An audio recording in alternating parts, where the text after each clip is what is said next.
Today on Strange and Suspicious.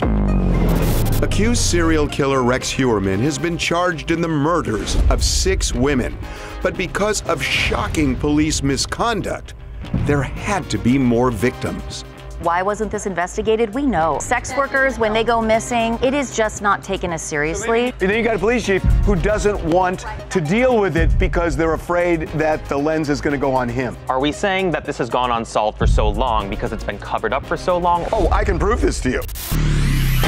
Thousands of people have had near-death experiences where they see, hear, and feel unearthly things and then come back to life. Did they enter a different dimension? Similarities between all their experiences, whether it's hovering above your body, seeing future events play out. It's like an out-of-body experience. Death usually is a point in time of reset. I think that the common thread amongst us is that they were about to be out of here. However, there was something that came over them that let them know that they're supposed to be here. Do Obama, Zuckerberg, and Gates know Doomsday is coming? They are either building bomb shelters or they are talking doomsday. I do think there's some paranoia going on in this circle of billionaires that they think something is coming. The middle class is dwindling. People are pissed off, and I think these super duper billionaires are going, they're going to come after us. A mysterious orb-like object hovering above a lake in Argentina. Real or an optical illusion? Do you know the weird thing, though? Do you see this part? That looks like a mouth opening and closing. It looks like an alligator head. Looks like Pac-Man. What is it? It's obviously a floating Argentinian lake orb. Rex Heuermann has been charged with 6 counts of murder in the Gilgo Beach serial killings. It's way more than 6. I mean, the idea that it's 6 and done makes no sense. The first known case that's been attributed to him, the allegation, is 1993. He would have been 29, pushing 30 at that point. You don't start at 29, so I am sure that they are bodies from before that. Well, there are 11 bodies that were discovered on Gilgo Beach. He has been now charged with 6, but he owned a place in Las Vegas, in South Carolina. I mean, really? That he only did it 6 times if he did it? What happened in Las Vegas? Did he just not want to be a serial killer in Las Vegas? Did he not want to be a serial killer in South Carolina? I think absolutely there's a huge likelihood that he killed in a place like Vegas where you have a lot of sex workers. And they didn't do anything. They didn't catch him. They could have, but they didn't catch him until last year. Are we saying that this has gone unsolved for so long because it's been covered up for so long, or this is a newer development? Oh, I can prove this to you. Yeah. There is a guy named David Schaller who was roommates with a woman named Amber Costello, who was one of the sex workers who was murdered. And this was 2011 this happened. He wasn't caught till 2023. Listen to Dave Schaller. My name is David Schaller. I was a very good friend of Amber Costello. I was out, she calls me, and it was like the guy, you know, didn't want to take no for an answer and started grab-assing on her, you know, and was basically, you know, trying to pull her down to, you know, to rape her. So, came flying back to the house, busted through the door, and there's a giant in my living room, you know, basically. It was like Frankenstein. I was like, you know, you gotta go. And he's like, you know, he just shook his head. He's like, nope. I punched him in the face, went out the front door, knocked him down the stoop, kicked him in the chest a couple times. You know, he got up, dropped a couple more punches on him, he hit me, and finally I picked up a rake that I had there and I was gonna smash him in the face with the rake. He got in his car and bounced. So he was driving a Chevy Avalanche, which is a really obvious car on the road. This is not a Toyota Camry. This is something that stands out. The second she went missing, first person that came to my head was that dude. All they had to do was run avalanches in Massapequa and the case is over. Dave Schaller was saying, I saw the car. I know who the guy is. You could find this car because there aren't that many in that town. And had they run license plates on this type of Chevy Avalanche, they would have gone right to his doorstep. and they never looked. This was a missed opportunity to interrupt what would become, even more victims, innocent people whose lives were lost. Why wasn't this investigated? We know over time that sex workers, when they go missing and they're murdered, it is just not taken as seriously. And then you got a police chief who doesn't want to deal with it because they're afraid that the lens is going to go on him. The chief at the time, Burke, he was busted with pornography and sex toys in his police vehicle. The pornography and the things he was into, based on a sex worker, Jan or Leanne, I believe, who met him at a party, she indicated that when she had sex with him, he paid her, that he was very violent to the extent that it brought her to tears. So he had similar tendencies and fetishes, I suspect, as Heuermann. There was a story put out by a girl who, they didn't reveal her name, but when she was young and she was a runaway, she claimed that she was in a hotel room with both of them at the same time. So clearly there was some connection there. And Heuermann was basically picking up sex workers and killing them. Right. Using burner phones to reach out to them, had tons of violent pornography that they were able to find on burner email accounts. I mean, this was a prolific sexual sadist. I don't think it's plausible that he's a late in life serial killer. That's just not how it goes down. Like, oh, now I'm in my 40s and all of a sudden I'm a serial killer. They actually found what they call a murder planning manual that he had drafted that seems to encapsulate lessons that he was learning, things that he wanted to do differently for the next time to avoid being caught. And that's what these killers will do, is they will evolve over time. And we know that 11 bodies, and unfortunately pieces of bodies, have been somewhat connected to this case. You've got the found in burlap sacks, they're sex workers of a certain age in the same area, dismembered, so they match. There were actually dismembered sex workers found in other places where he was living, including Vegas. They may be very aware of those bodies and where other bodies might be and what could be connected, but oftentimes when these go to court, when they go to trial, they may not have full evidence to implicate him on all of the other bodies that are kind of loosely strung to him. They need concrete evidence. But they haven't even said, oh, we're suspecting him in a certain case. We haven't heard anything out of Vegas, anything out of South Carolina. Really? As a matter of just really reality, is that law enforcement agencies, no matter how big of a case you may have, the caseload doesn't stop. And so if you don't have an easy fix, an easy solution, an easy figuring out who's the suspect, detectives move on. Cases keep coming in, and you can't just stop and say, hey, nobody make any more reports because we're working on this one case. Which is an advantage that the FBI has, is that they are not tied to call load. They can pick and choose what cases they want to work. Is there a standard, like a checklist that you have to go through before you can get the FBI involved? Or is it just they need to ask? They were going to come in on this case, but they were shut down. They were ready to go. It's more so about the territorial. This is our jurisdiction. We're the small guy. You're the big guy. We're not letting you in on this, even if it can solve crimes. If Heuermann is the serial killer, he's been doing this for a long, long time. And, now they're saying, well, we arrested him initially for 3, and then we added 1 to 4, and now we've added 2 more to 6. What are the chances there were only 6 murders? They're slim to none. There's plenty more. Coming up, near-death experiences where people clinically die and they seem to go to a different place. The similarities between all their experiences, hovering above your body, seeing future events play out. There's something interesting about that gives me pause.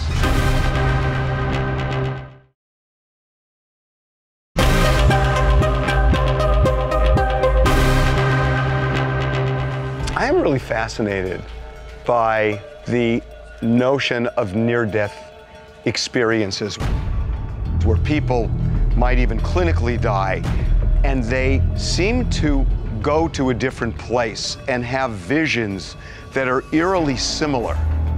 I don't know whether this is true or not because I haven't experienced it, but it's weird to me that so many people see the same thing when they have almost died or died and been brought back to life. There's something really interesting about that gives me pause. Yeah, like the similarities between all their experiences, whether it's hovering above your body, clearer mind, seeing future events play out. Seeing this light. Seeing light, a tunnel. Almost as if you're like looking down on what's happening. It's like an out-of-body. Out-of-body experience. I am somebody who is super skeptical, but I could see a scenario in which this exists because maybe it does something to the brain in that moment and you can experience these things because you're about to die. It's so traumatic. Yeah, psychologically, trauma will cause a splitting off of consciousness and out-of-body experiences we call dissociation, which is that out-of-body looking down. Trauma victims report it a lot. Is that a simulation though? Because how do you explain someone who's able to hear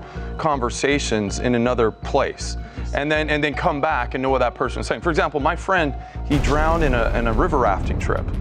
And he left his body, he's hovering over the river, and he remembers his friends searching for him, really spread out across the bank, and he could hear their conversations. But his body was under the water. There's no way he could have known what they were saying. Well, that's the real trouble with trying to prove this, is, you know, it's all testimonial. There's a woman named Heather May, who was on the Shaman Oaks podcast, which is hosted by Alan Chapman. And like I'm noticing these people that I knew that passed. And my great-grandmother stepped towards me. And this always makes me tear up. She said, "Heather, you have died." And I was like, no, that can't be. I believe her. Yeah, but that is an internal thought. Like we have that in dreams and things like that as well. So the difference is the consistency, though. I mean, it's one thing to assume we can't prove the non-tangible in a lot of ways, but we could say this is a hallucination. If everybody who's a part of this, a lot of heart attack victims are having similar hallucinations. Almost identical with light and all that. It's consistent, but it's general. There's a light, we're a togetherness vibe. But people are comparing it to like what happens when you take psychedelics. You have a psychedelic experience. I don't know many people who have tripped who then have an identical, even general or vague, similar tripping experience. When we talk about hallucinations and we talk about all these different experiences, it implies that the brain is still working, and usually during near-death experiences, a lot of the times your brain is not necessarily you could be legally dead and where there's no brain function and they bring it back to life. Right. If the brain isn't working, how does the mind then continue? I think we have to consider the timing of these events. So if you are dead and you have absolutely no brain power and then you are woken back up, your mind is going to try to recover that missing point of time. And depending on previous beliefs, it could just fill in the gap with whatever you believed beforehand. So it's like a false memory. Yeah, our memories are not static. They're constantly being recalibrated based on whatever we are influenced by, whatever we're exposed to. They're not tangible. It's not a video camera. It doesn't have to do with biology. It definitely has to do with your spirit, your soul. And maybe it is informed by your beliefs, but I think that it is an outer body experience, and your brain can be dead, your soul could be trying to save you, and then you wake back up. But one thing that I noticed amongst a lot of religions when it comes to near-death experiences, death, the afterlife, death usually is a point in time of reset. These are usually reset experiences, and I think that the common thread amongst us is that, you know, they were about to be out of here.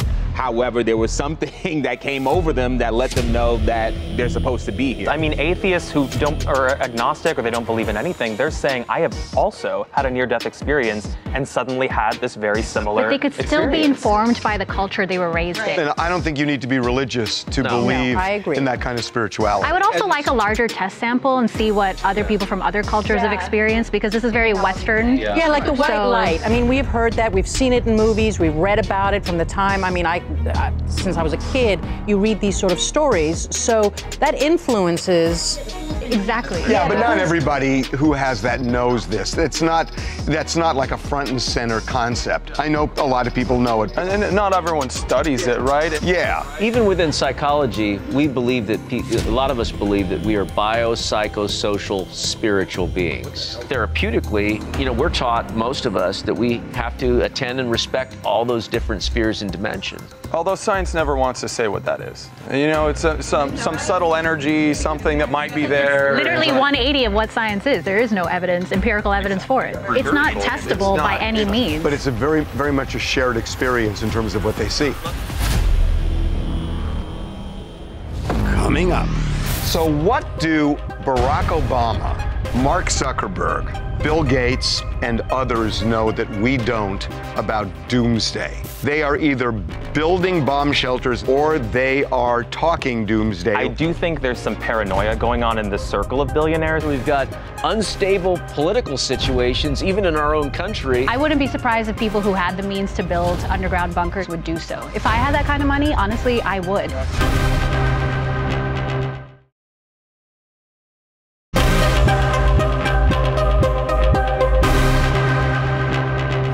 So what do Barack Obama, Mark Zuckerberg, Bill Gates, and others know that we don't about Doomsday?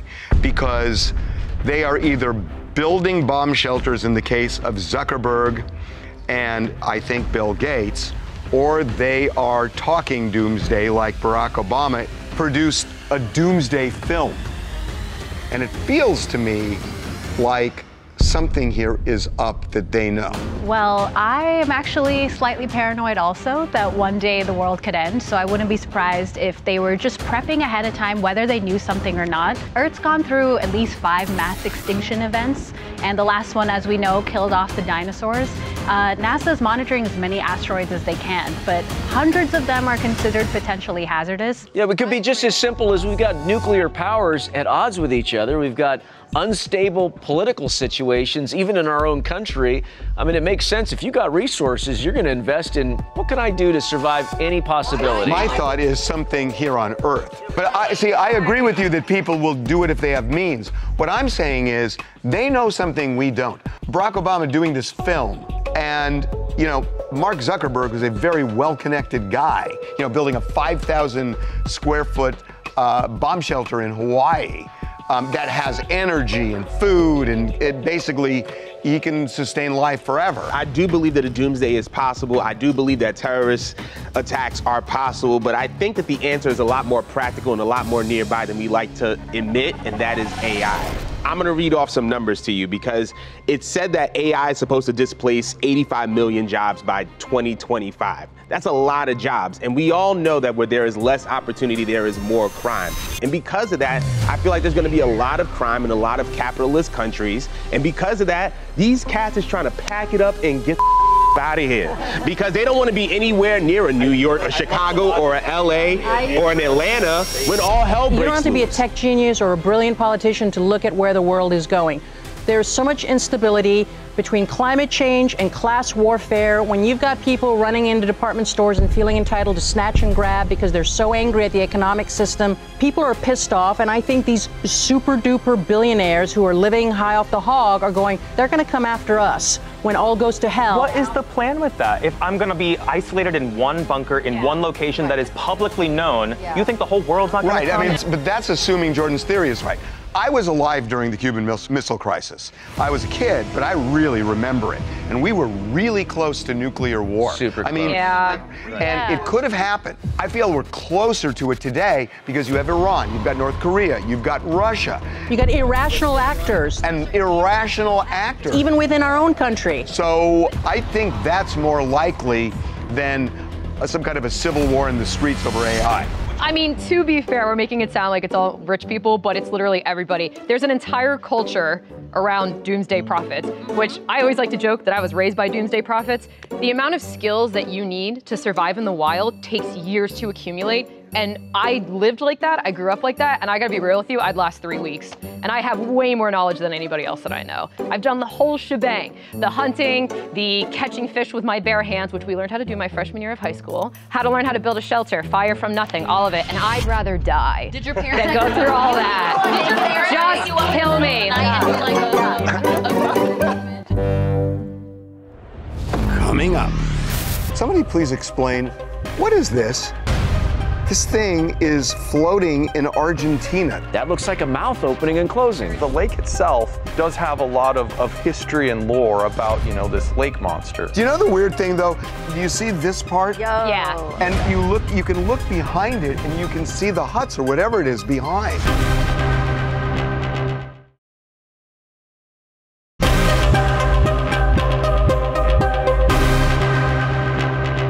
Somebody please explain, what is this?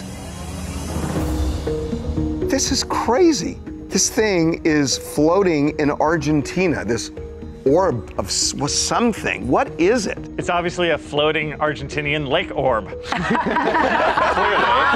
How could you be so stupid? So this is Lake Nahuel Huapi in Argentina, and this was just caught on somebody's phone. Look at the fact that it's like opening and closing. I really do like the video, but if you look, they're so zoomed in, there's some diffusion, like heat waves coming up off the water.